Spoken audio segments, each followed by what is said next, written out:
Honda, Florida, heavy, and again, having moisture in the air, high humidity, it makes a huge difference. So so did you? And they go ahead. No, I was gonna say, who did you see out there? Anybody recognizable doing a lot of stuff, or what was going on? Adam Scott was there doing a lot. Saw Zach Johnson was here making a lot of changes to his equipment. Interesting. Talked with Jim Furyk was doing a ton of work on the putting green. Like changing putters and bending and moving stuff. He was working with you know how the latest rage seems to be you got the longer putter and you lock it against your left forearm if you're a right-handed putter. Right. Yeah. That's one of the things he was tinkering with a lot. So it's like what Cooch has been doing the last couple years. I don't think he got completely comfortable with it. Yeah. But I mean, he was there for probably 5-6 hours just doing nothing but hitting putts. What brand was trying 2 or 3 different putters? What was he trying different brands, or was he working with one company? Because he was working with the same brand, but he was just trying different loft changes on the putter, changing the grip a little bit here and there, and trying to get one that felt like you wanted it to feel. Right. Up against his left arm, because the problem is, you shut the face down so much when you do that. Right. You have to change the loft. It took a little while till they got the loft just right on the putter to where he wasn't driving it into the ground. Sure. When he hit the putt. So what brand was he working with? I don't even know what he was. He was using Odyssey. Oh, Odyssey. So Odyssey's got a long arm bar putter too. Yeah. Yeah. Oh, okay. And those heads are probably not as easy to bend. They're probably bending shaft, right? Correct. Yeah. Yep. So they're rolling shafts around, because I remember from my rep days, I was involved with that when I was doing Bedinardi putters. That was the first, that was a big hot thing, right? And that putter head was something like 7 or 8 degrees, to make it work with the D-loft, right? Yeah. So Odyssey's going to have to figure out how to create that same action with. Yeah. And it's not as easy when they're cast and put together the way those are, but I'm sure they'll figure it out. So. The other really strange things was all but a couple of guys were in shorts yesterday. Oh, with the new change in the rules. And usually you can tell the pros from the caddies. Just the pro, all the pros have long pants on. Right. That's how you can tell who's a player out here. Right. But with them all wandering around in shorts, it's like, is that a caddy? Is that a pro? Is it another member of the media? Who is that? So you didn't recognize. So they kind of took down a little bit. Sure. Took down a little bit of uniform, right? Yeah. Yeah. That's funny. So I talked to a lot of them, and I asked them. I said, would you play in shorts on tournament rounds if they ever decided to let you? And 9 out of 10 were like, yeah, I would. I mean, this is how I play at home. This is how I'm comfortable. Yeah, especially playing in the heat and humidity. Yeah, it makes a big difference. Yeah. A lot of them were like, when we last week when we had to play 27 holes 2 days in a row, a couple of weeks ago, it would have been nice, although it was, if you had to do that here, versus where it was cold and you didn't mind wearing, slacks, but here you would kill you. But, Martin Keimer was one of the guys that said, no, he says, we're professionals. He says, this is our office. No one goes to their office in shorts, I do all the time. Unless they work in Florida. Unless you work in Florida. This is how we should look. He says, no, we should not wear shorts. Of course, there should be a little bit of decorum, and this is what it should be. It comes from the German too, so. Yeah. Yeah, this is the rules, and you will follow the rules. You will do it, and you will like it. You will like it, exactly, no matter what. Yeah, you will follow the rules and like it. So did you did you see your buddy? Yeah, I did see Sergio. Talked to Sergio a little bit. How did that conversation go? It was just a adorable conversation. I didn't bring anything else up. I didn't want to poke that bear. That's exactly what Arlen said that you were going to say. Yeah. So it was more like just a chit chat. You didn't talk too much about other stuff, or which is like, how you doing? No. And oh, good to see you, stuff like that. No, didn't talk too much about him. Yeah. Beating the golf course up. Yeah. And it's okay if they volunteer information to pursue it, but if they don't volunteer information, it's like, okay. Oh, he's never, no, he can't talk about that. That's, I mean, I didn't expect James to say that, but sometimes when you're talking, if the conversation just becomes casual, it's not unusual. I mean, I could see James. So, you kind of had a rough couple months there a little bit. Huh, buddy? And he's like, Oh yeah, I don't want to, talk about it. He goes, yeah, I know. It's always stuff. He goes, then it's like, I just lost my mind and I was being bothered by other personal things, which no one says it is. And he might have, right. But, I get it. So I was just, I was having a bad day. And so I just decided to take it out on the beautiful greens in Dubai and slam my putter into all of the putting greens when I didn't putt well, because that's a real positive. So it happens. Yeah. So anyway, so you're still friends. He's not my friend, so I can let him have it. So anyway, how about my Rat Pack? You see any of my Rat Pack around? Was Jordan there and Justin? Were they hanging out? I was walking Ricky? the course. Rick did not see Ricky. Did not see Jordan.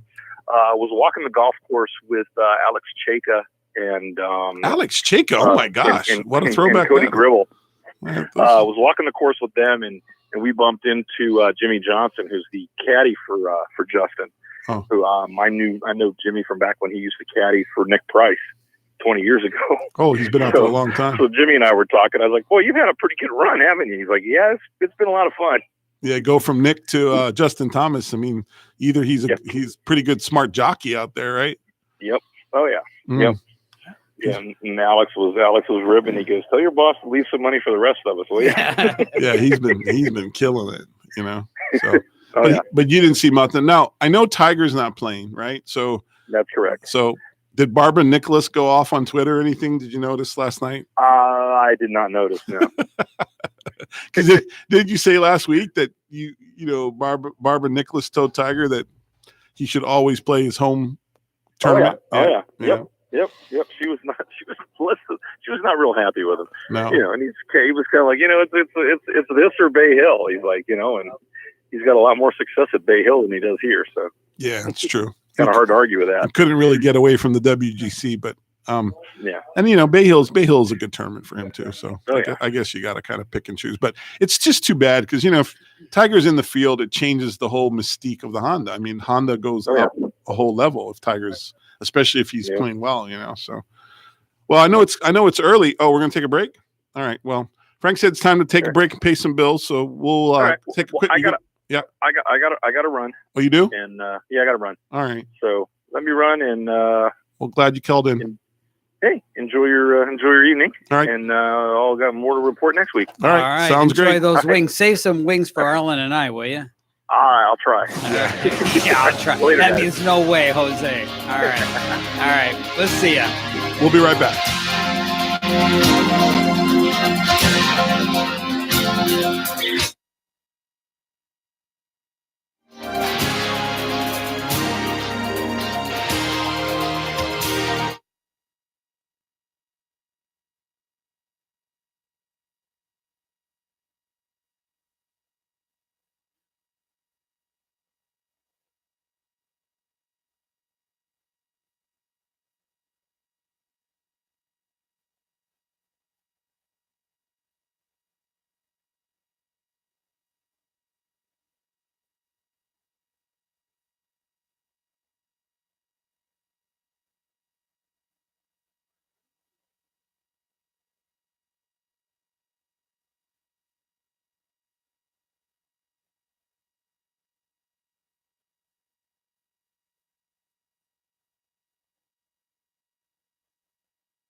And we're back from our quick break. It is 6:30 exactly right now and 12 seconds. So if you have to be somewhere by 7 o'clock, you got a little less than a half hour to get there. Just don't rush. There's no reason to rush. No rush. Enjoy the radio. Enjoy our show on In Transit, right? Yes. And make sure you can always follow us. You know, we're online, 1450.com and WSTU1450.com. Right. And are we on YouTube tonight? Yes. We are live on YouTube. How do they find us on YouTube? People ask me, and I always don't know what to tell them. You can just go to our, you can actually go to YouTube and just type in STU 1450. And it's a live studio. So, and if you're on there, I am. There it is. Yeah. How you doing? So, nice of James to call in, but it's kind of a quick call. I was like, hey, James. But he had too many wings in front of him. Oh, he's got wings and cold beer. I get it. You know, so he probably had a window there. So, but, you know, one of the things we're talking about for the break. So, you know, he's aware, like all of us in the industry, that there is so much that goes into fine tuning equipment. And I thought this would be a nice conversation coming out of break. So, you know, a lot of people, I mean, I'm doing a lot of lessons right now because it's time of year, right? People are in town, you know, 30, 40 lessons a week. And people do, you know, if they come, they get better. I mean, you know, it's like anything. You got to keep coming. You got to keep practicing. But it's interesting. I always reach this point with a lot of players. And I've got like 3 or 4 players right now. Their swings have gotten better. And then somehow there's just 1 or 2 clubs in the set that just don't work well. And they get frustrated. Right. And I tell them, I said, don't be frustrated. That's very common. There are transitional clubs in your bag, because as you start with a shorter club that has loft and you work to a longer club that has less loft, like from a wedge to a driver, you know, your stance is changing. You know, you're moving away from the ball. The angle of your plane is changing. I mean, there's all these things going on. And that's really hard for people to navigate. Right. But sometimes, you know, the swing works really, really good, maybe with the driver and a fairway wood, and then all of a sudden the middle just doesn't work. Right. And so this is why I tell people, you know, if you are handy with tools, and I'm going to guess a lot of people have worked with a socket wrench, right? So, and you have a socket wrench, and then you have a bunch of sockets, and you have to match the socket wrench for the nut that you're trying to. Right. So no matter what you do, if it's a 9/16 nut, it's not going to fit with a smaller one, and it's not going to work with a bigger. I don't care what you do. Right. So my point is, you would just figure out what socket you got to use to get the right fit. And that's how golf clubs are. So when you think of your set of clubs, and this is where a lot of people get confused. So, you know, every club in your bag is like a tool, or in this case, our analogy is a socket. And so depending on what swing and shot you're hitting, what's in your bag might not be the exact fit. And that's what the tour players are doing. So the tour players, are going through their whole bag, and they're checking equipment. And how that works is they're hitting balls off of lie boards, which is telling them how their club is impacting the ground. If it's too much towards the toe, then they actually physically will take the head and bend it in a metal press and get it to where it's supposed to be, so that they're making square contact. And over time, the metal of a golf club, especially for a tour player, because the metal that pros play with are usually made out of forged materials, that's a little more pliable than a stainless steel cast golf club. Most players buy cast golf clubs. Most good players play with forge. A forge golf club starts with a solid piece of metal, and it's kind of, you know, carved down to what it's going to be. Tapered. Yeah, it can be done with CNC milling. It can be done with just metal carving, but it ends up getting polished and finished and made into a forged product. And a forged club has a softer feel and is more pliable. Now, it's not bendable in any means, you know, but, you know, think of thousands of ball strikes onto turf and mats and rough ground. You want it to be a little forgiving, but it's going to bend. Right. A forged club over time, after a lot of practice, will actually move a little. So the tour players are always tweaking their clubs. And so again, it's not unusual for a tour player to have, like, say their 8-9 pitch, a set up a certain way. And then once they hit their 7, they change it. like the socket wrench. Mhm. So I explained this to like players that take golf lessons, and once your swing starts to get pretty good, the set that you have, there might be a few pieces in there that just don't work. The shaft could be not the right shaft. A lot of people have sets where the grips are all different. Big mistake. Yeah. I mean, how do you expect to be consistent at something when every club has a different feel? Yeah. It makes no sense to me, right? Right. So this is just a lesson that I wanted to share on the show.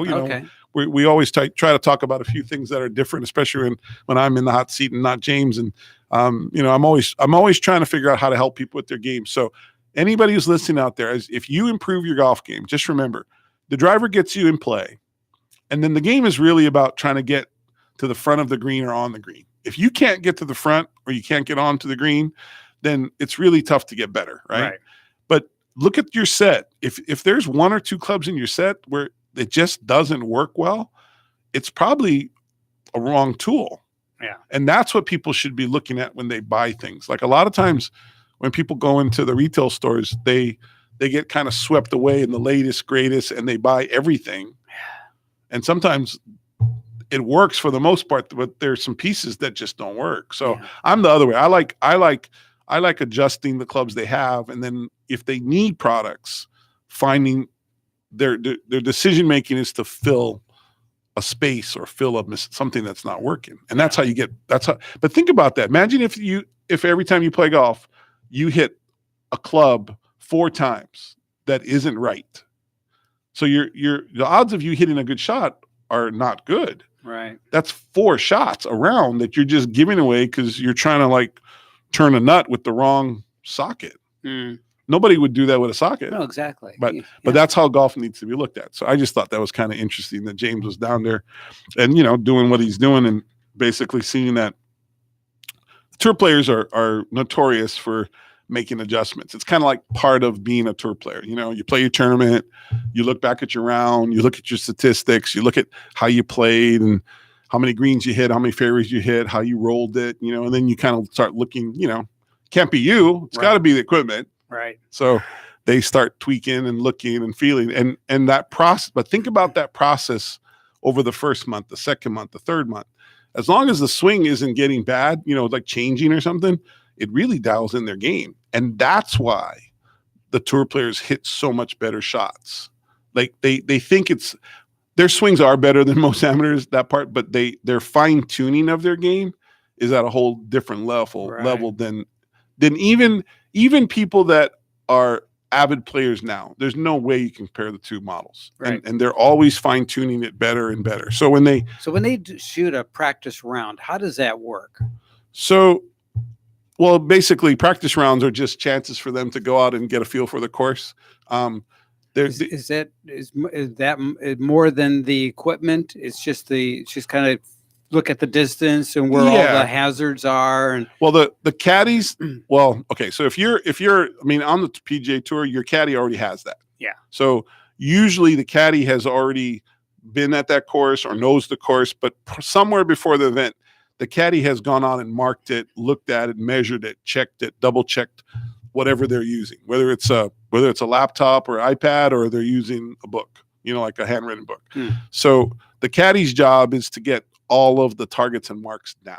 Okay. And primarily what they're really looking for are all the pin placements for the week. They're trying to figure out, okay, this pin placement, to get it close here, we have to come in from this angle.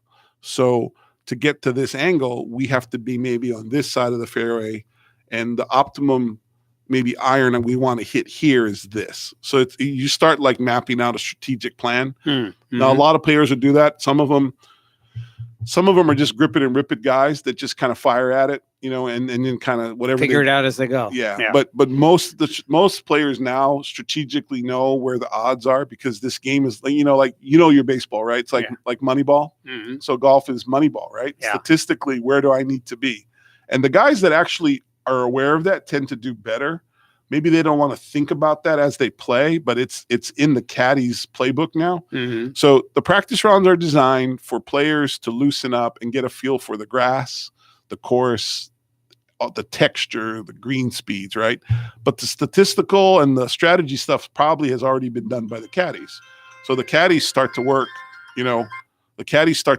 with the tour players, right, on how they're going to approach the golf course for the week. And that's just how they do it. And as far as like how they arrange it, they make groups. Players play with guys they like.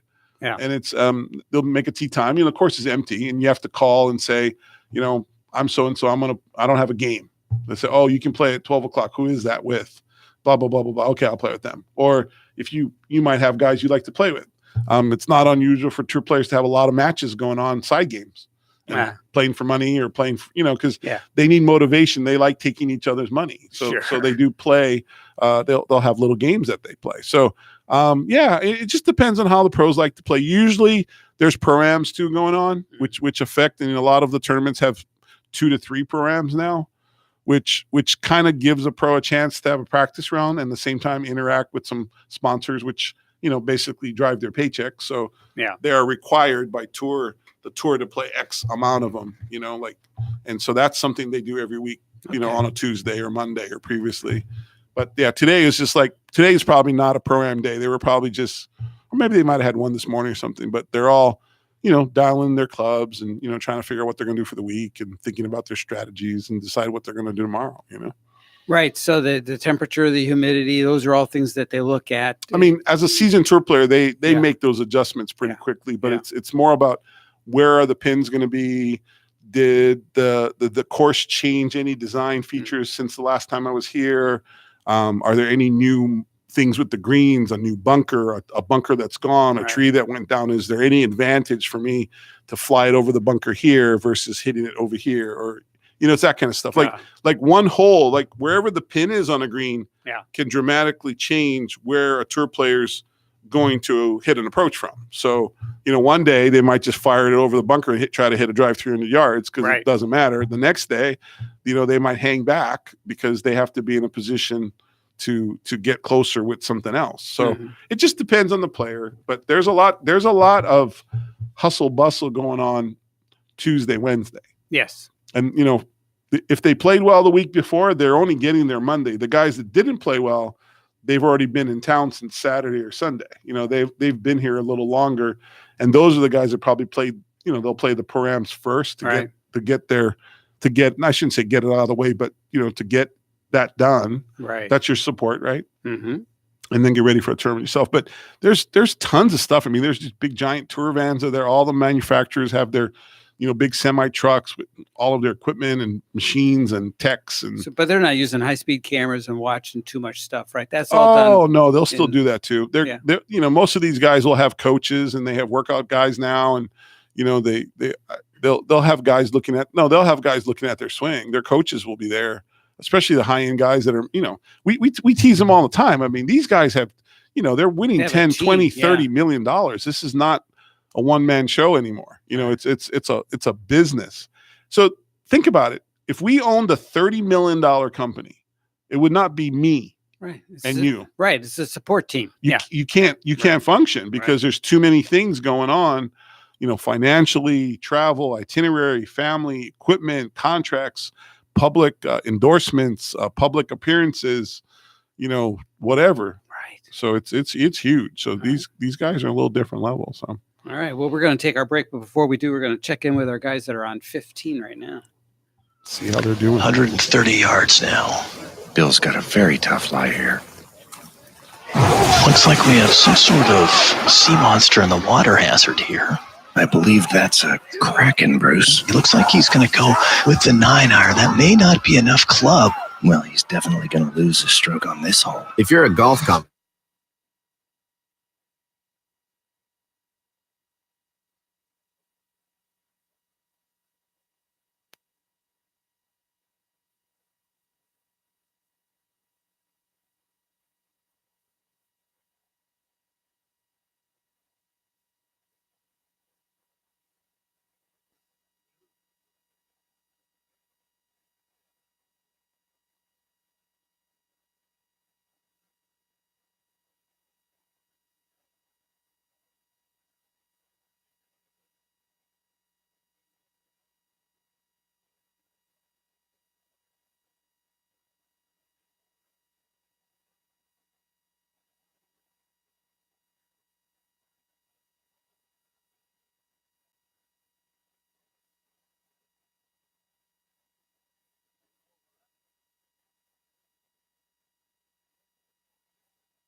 back. Welcome to WSTU, the Wednesday night golf show. Yes, sans James Stammer, but with Arlen Bento sitting in the big chair. Big chair, feeling like I'm big stuff, Frank. I'm feeling every time I'm in the big chair, I'm big stuff. I don't even have my headset on my ear. That's how big I am. But anyway, back from the break, we'll finish off our last segment. We're talking a little bit about equipment in the PGA Tour and the Honda. And I just noticed on our break, we're listening to, we're going to have a little wet weather this weekend, which is not great news for the Honda. No one likes playing in wet weather. No.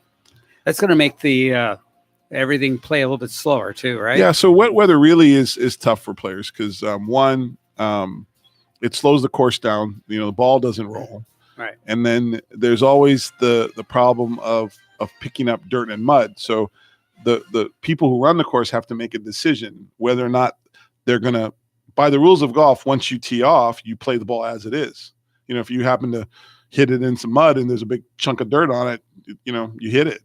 But if they decide as a group, you know, whatever the committee is, that the course is not in the condition to play, they'll play what they call lift, clean, and place, which allow them to lift the ball, clean it, and replace it. And for tour players, that's a huge advantage. So whenever you give a tour a chance to set the ball down exactly how they want it, they tend to hit it better. And in wet conditions, the greens become easier to approach. You know, it's easier to put the ball on the green. They're not as fast, and you can stick the ball right where you want it all day. Right. So sometimes in wet conditions, as long as it's not like driving rain, but it's like wet. Yeah. Sometimes the scores get really low. Really? Yeah, really low. So remember, a lot of people who play golf are enamored with the drive, right? Everybody wants to hit it far. It's like a home run. Right. But how many people, I mean, think about this. Think about every kid, right, that's played baseball in the U.S. and every kid that's played Little League all the way through different levels. How many kids really hit home runs? Very few. Right. I mean, think about it. I Yeah. mean, look at the major league. I mean, Right. a few guys hit more than others, right? But most players don't hit home runs a lot, right? Right. So in golf, the big drive is a home run. Yeah. There's not going to be a lot of players that hit it really far, but everybody thinks they should. It just cracks me up every day in the net when I talk. It's like, oh, I hit it 260, and I'm looking at their speeds, and I'm like, they're swinging 92 miles an hour. You have to swing 100 miles an hour to hit a golf ball 230 yards in the air. That's physics. That is it. That's the contact speed. That's it. 100 miles an hour, Yeah. right, will create around 230. That's it. All right. So if you swing 92, Right. how do you hit it 260? Yeah. It's false. It's just wrong. Right. It's Were they counting the roll? they count everything, but they're counting what they're doing is they're looking at everything, and they're looking at best condition, you know, downwind, good bounce, hard ground. Mm. So the reality is they probably hit it about 240 is probably what they do hit it if they swing 100. Mm. If they're swinging 92, the best they're going to hit a drive is right around 200 to 210. Yeah. And they get so mad because they watch guys like Justin Thomas and they're hitting at 300 yards, but they don't understand, you know, Justin Thomas is swinging at 117 to 120. I mean, he is so much faster, but he doesn't look like a big guy. So they think, why I can't do it. But Justin Thomas would, if you think about, would be that baseball player that would be that undersized power hitter. Right. You know, I mean, throughout history, we've had big power hitters like, you know, you think of the Mark McGwire types, right? Right. And then you think of like smaller home run guys, right? That just did it by great bat speed and great timing, you know? Right. So anyway, using that analogy, everybody out there thinks they're a home run hitter when it comes to golf, and they're not. Mm. And what they should do is just focus on getting it in play, right? Which is what the tour players do really well. Right. It's the second shot. So the whole conversation started about when it's wet out and they get to lift and clean their ball and place it, and the greens are softer. That's when tour players go off, and that's when the scores really drop, because it's really, this whole game is about proximity for birdie. Yeah. That's what this whole game is about. If you can get it in play and get chances for birdie that are closer, I mean, pretty simple story, right? But you'd be shocked. Like people don't get it. you know, when I get to do the show by myself, you know, because we'll talk more about, you know, lessons and helping people, because that's what I do, right? Right. But I tell people, like I told it today, I'm coaching a really good player. Her name is Sydney, just in case she's listening, and she's going to be a great player. I mean, I can already tell. There's no question, as long as she sticks to it, right? But I was telling her dad today, in 18 holes of golf, there's really 8 holes. I mean, really 8 holes, maybe 10 if you're a little long, where you have a chance to make a birdie. And he goes, "What do you mean by that?" I said, "Well, if you look at the statistics, most birdies are made with shots inside 150. Yeah. And so if you're not under 150, the odds of you making a close shot to the hole are much lower. Yeah. So if you look at a golf course, right, on the par fives are really the only holes where if you hit 2 good shots, you should have an approach that gives you a club that you're more likely to get close. Yeah. On the par fours, there's maybe 2 or 3 where you get to that same yardage as a par 5. Okay. And there might be 1 par 3, maybe 2, where you get those same kind of distances, because the course is designed to mix up, right? Mm-hmm. So what I just described is there's maybe 10 holes at the most. It's really 8, but 10 maybe, where if a player executes a good tee shot, they'll have in their hands a club statistically that gets it a little closer than all the other clubs that they could hit. But what players don't understand is when they get out of that range and they try to hit these great shots with these longer approach clubs, that's what kills their game. And the dad, you know, kind of looked, actually this dad, not so much, but somebody else that said, "I don't get that." He said, "So if you're really good at 150 to 100 yards, and what I'm saying is once you start to get to that 160, 170, 180, 200, you're not that good there. The tour players aren't. The stats show they don't make as much there, right?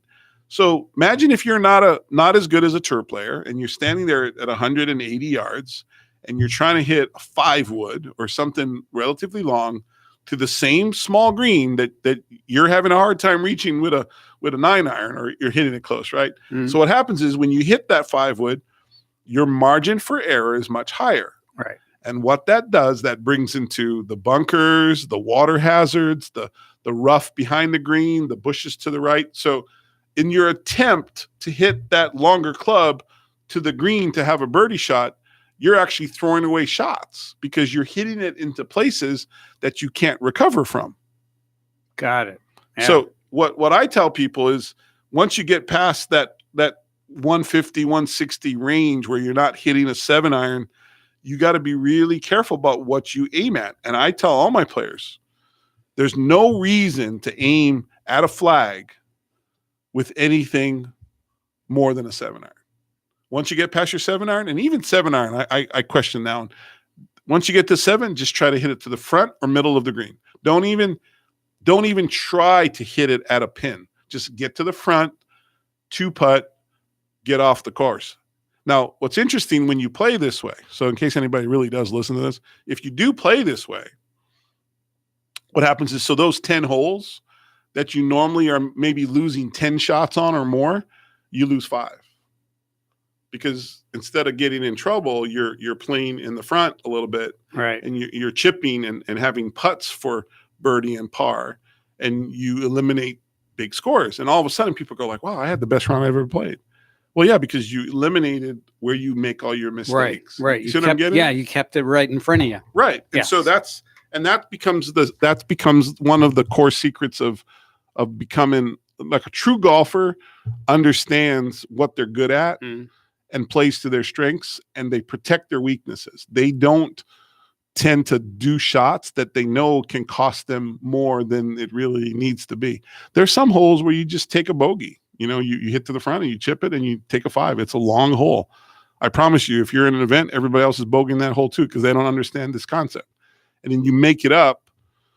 Now, if you're not good enough to make it up on the short holes and your game's not there yet, this whole conversation doesn't really work. But for most people, it's a very, very good learning curve. And I've used it for years at the high school level, and it's really helped a lot of people get better. So something I always like to talk about.